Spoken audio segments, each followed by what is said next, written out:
माझी काहीही चूक नसताना तिने फसवलंय मला. हो पण हे बघ, दॅट इज युअर पास्ट. तू हे सगळं विसरून का जात नाहीयेस?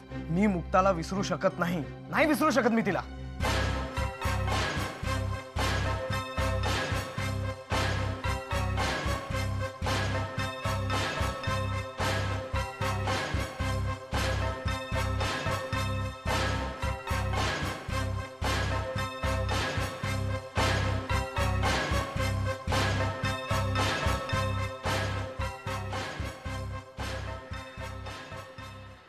म्हणजे मुक्ता अजूनही तुझ्या मनात आहे? मग माझी जागा काय हे तरी कळू दे एकदा मला. हे बघ ज्योती, तुला काय समजायचं असेल ते समजू शकतेस तू.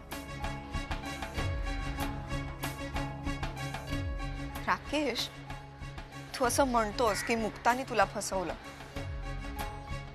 पण तुला असं नाही वाटत आता तू मला फसवतोयस?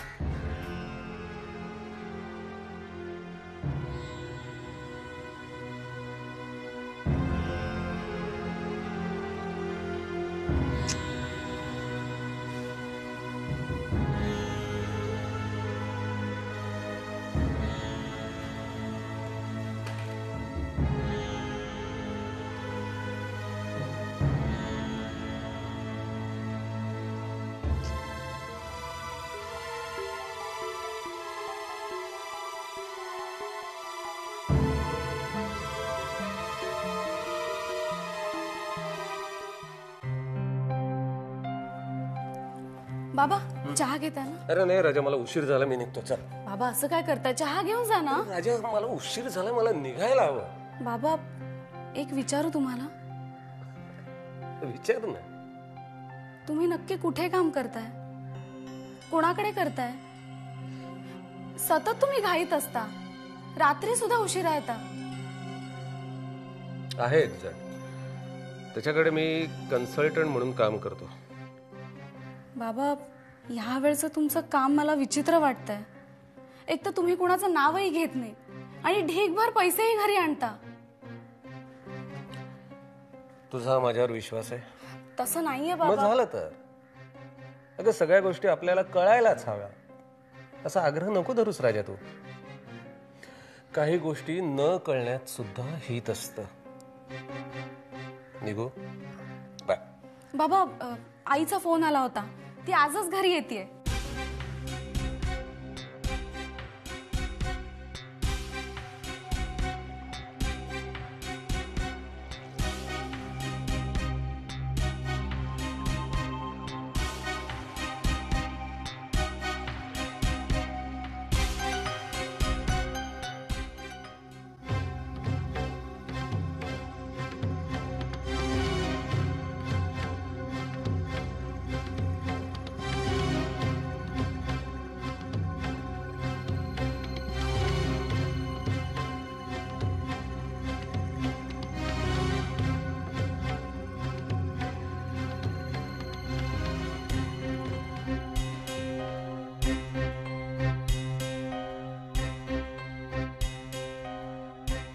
काय भाई बुवा, कसं काय चाललंय?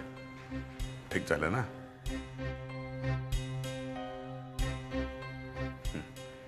काय माझा हे नाईलाज आहे.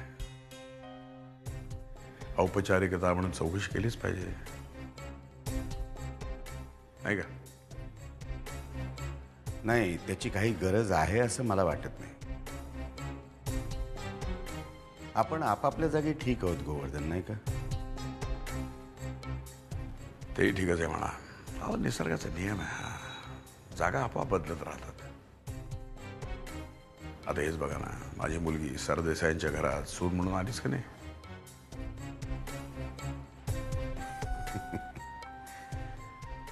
गोवर्धन, सरदेसाईंच्या घराण्यात सून म्हणून येणं आणि तिकडे टिकणं यात खूप मोठा फरक आहे, नाही का? माहिती आहे मला. हे लग्न टिकू नये यासाठी प्रयत्न करणारी बरीचशी मंडळी आहेत तिथे, आय नो. पण एक गोष्ट तुम्ही विसरताय, मुक्ता ही माझी मुलगी आहे. कितीही विरोध झाला तरी ती त्या घरात मानाचं स्थान पटकावणारच. लिहून ठेवा हवं तर. आज लग्न झालंय म्हणून तुम्ही ढोल पिटताय गोवर्धन. अशी हजारो लग्न होतात हो, पण ह्यातली किती टिकतात आणि किती मोडतात हे महत्वाचं. उद्या ह्या लग्नाचा बोजवारा उडाल्यानंतरही तुम्ही ढोल पिटायला विसरू नका म्हणजे झालं. हं?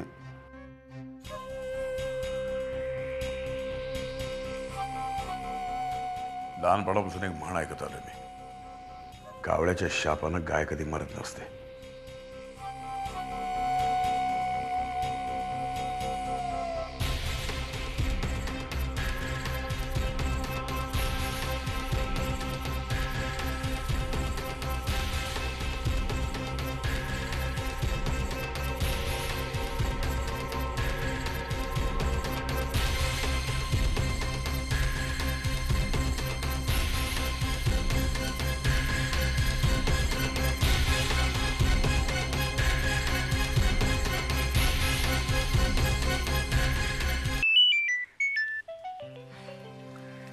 बोला.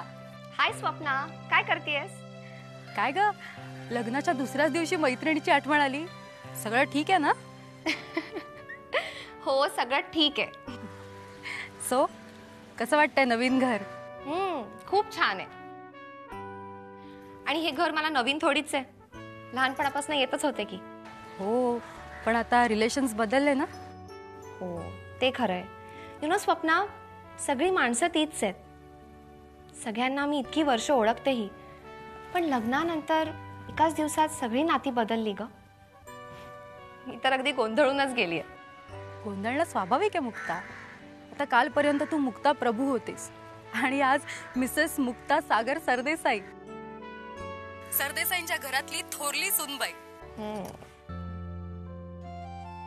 पण हे सगळं सोपं नाहीये आणि मला तर खूप टेन्शनही आलंय. डोंट वरी यार, तू सगळं छान निभावून नेशील. बरं मला सांग, आपला हिरो आय मीन सागर कसा आहे? सागर ना, सागर मस्त आहे. तुला माहितीये, सागरनी मला आज एक खूप सुंदर साडी गिफ्ट केली आहे. चला, म्हणजे तुझ्या संसाराची सुरुवात छान झाली. तू खुश आहेस ना मुक्ता? खूप खुश आहे. गुड. माझ्या गुड विशेस तुमच्या बरोबर आहेतच. थँक्यू. आणि हे बघ, अधून मधून फोन करत जा. तुला डिस्टर्ब होणार नसेल तर नक्की करेन. Okay, bye. बाय.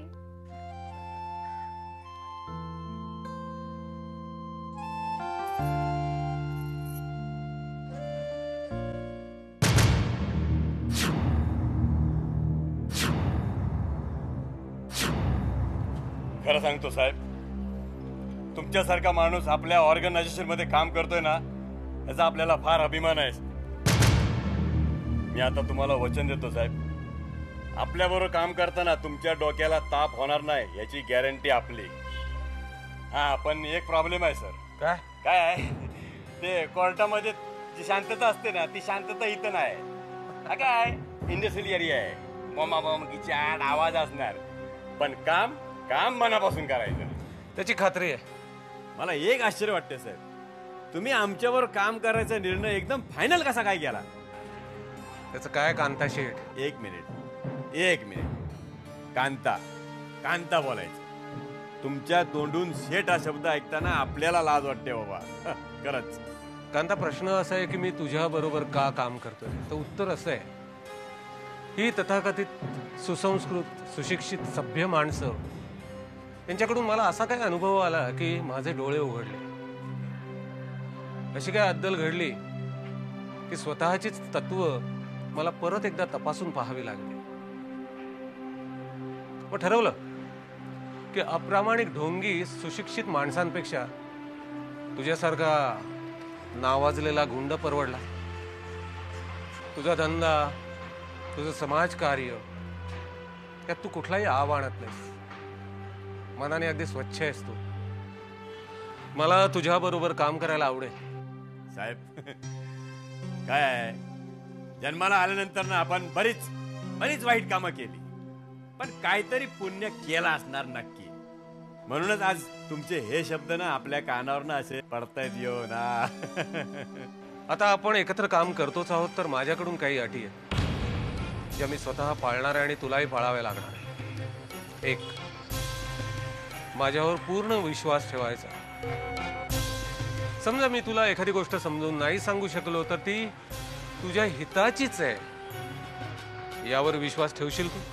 साहेब, पहिला अनुभव घ्यायचा आणि मग तुम्ही ठरवायचं. हा, आणखीन एक, कोणतेही काम करताना माझा शब्द हा शेवटचा असेल. कबूल आहे तुला? कबूल साहेब, एकदम कबूल. तुम्ही ज्या घालाल त्या अटी आम्ही 100% पाळू. आपला शब्द आहे तुम्हाला. म्हणजे आपली युती यशस्वी होणार ना? होणार साहेब, होणार होणार. हाय हँडसम. बरा दिसतोय ना मी? बरा, खूप छान दिसतोयस. ऍक्च्युली मी तर शिट्टीच मारणार होते. शिट्टी? हे बाबा, असं काय करू नकोस. या घरात तुला कोणी शिट्टी मारताना ऐकलं ना, भूकंप येईल.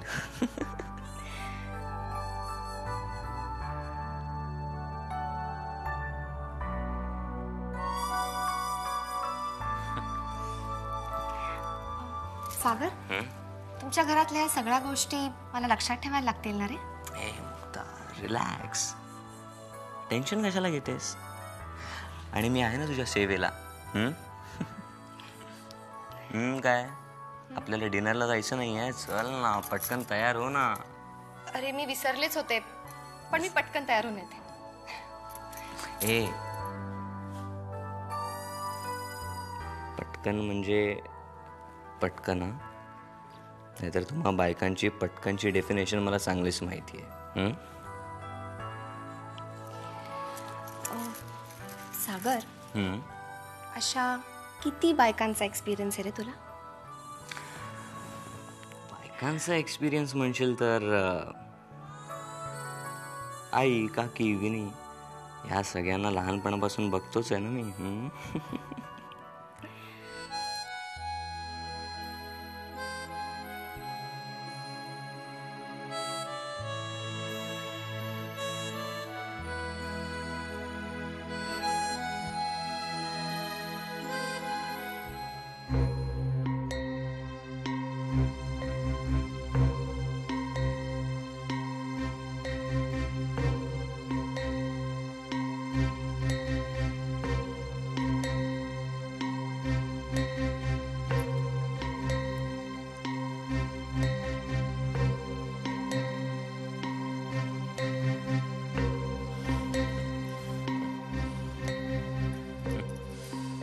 मी तयार होऊन आले.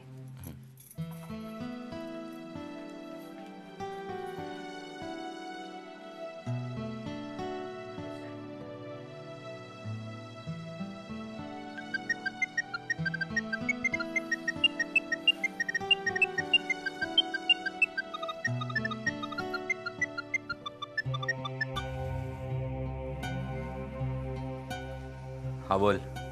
काय सागर, मित्राला विसरलास? अरे आजकाल फोन पण घेत नाहीस तू. तसं काय नाहीये रे. हे बस, सतत माझ्यासमोर कोण ना कोण असतं आणि त्यात तू दारू पिऊन नेहमी वाटेल ते बरळतोस. कसं काय बोलायचं तुझ्याशी? अरे नेहमी असं होतं का? नाही ना, पण हल्ली तू फोनच कट करतोस. हे सांगायसाठी फोन केलायस का तू? मूर्ख आहे का मी? अरे मग बोल ना, कशासाठी फोन केलायस? पैसे हवेत मला.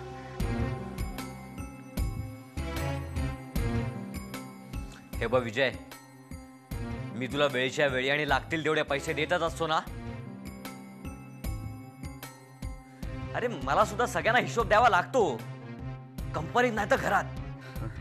अरे एवढ्या लाखोंच्या उलाढाली तुमच्या, एवढी किरकोळ रक्कम तू मॅनेज नाही करू शकत? बोल, कधी देतोस? उद्या? हा, उद्या देतो पैसे.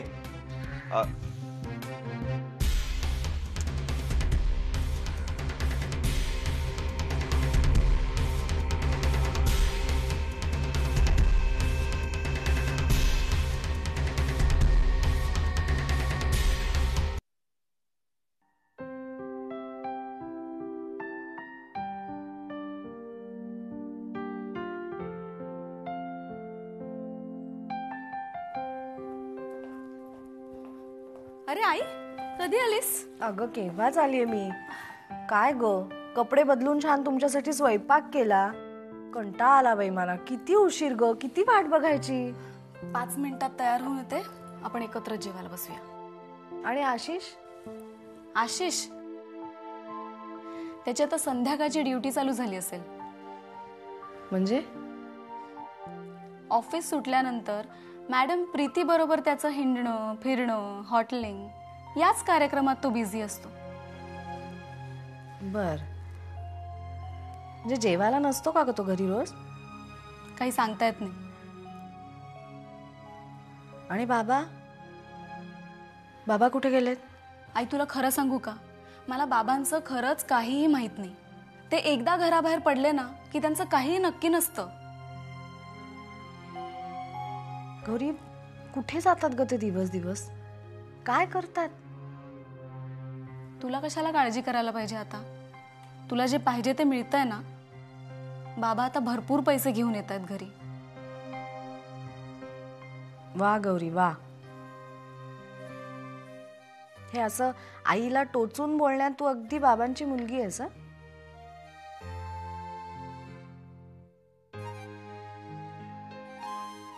Sorry I.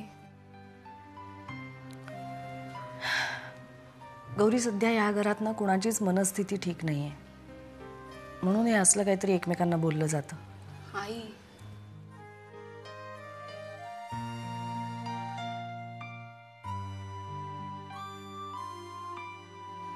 तू अजिबात वाईट वाटून घेऊ नकोस.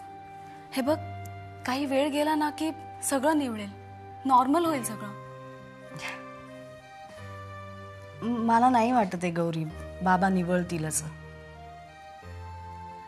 त्यांचं कसं आहे माहितीये का, स्वतःही बदलणार नाहीत आणि दुसऱ्यालाही बदलू देणार नाहीत.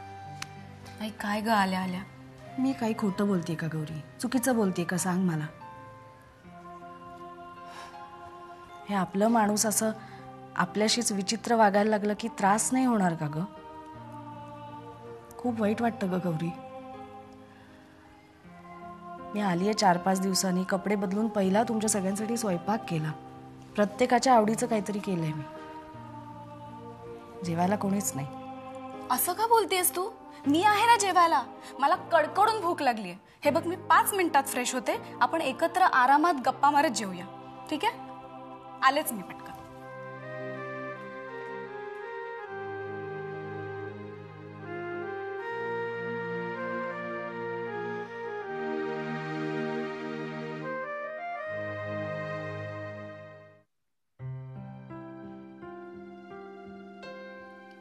गोवर्धन, जेवायला चालतोयस ना? चालतो. तरी मी खूप विचार केला. तुझं म्हणणं पटलंय मला. मी आता स्वतःला खूप बिझी करून घेणार आहे. काही नवीन सुरू करायचं ठरवतोयस? नाही ग, नवीन कुठला नाही, जुनच पुरेस आहे. आणि त्यातून पद्माकर आणि सागरने नवीन जबाबदारी अंगावर टाकली आहे, ती सुद्धा खूप आहे. चला, बरं वाटलं मला ऐकून. पण दिवाकर आणि मेघनाचा पिच्छा मी पूर्णपणे पुरवणार आहे. मी गोवर्धन, कशाला उगीच जुन्या जखमांची खपली काढतोयस? त्यांनी तुला तर त्रास होईलच, पण लक्षात ठेव, ते मुक्ताचे सासू सासरे आहेत. चुलत सासू सासरे. आणि मला सुख बघायचं ते माझ्या सख्या सासऱ्यांचं, माझ्या मुलीच्या सख्या सासऱ्यांचं, तिच्या नवऱ्याचं. त्यांनी ही जबाबदारी मला दिली.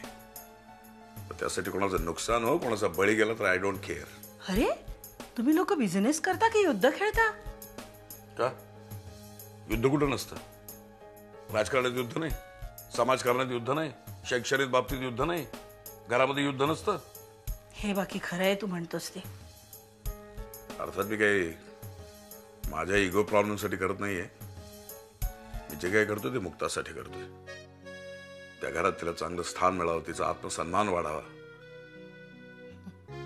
मानलं बरं का तुम्हाला गोवर्धन प्रभू.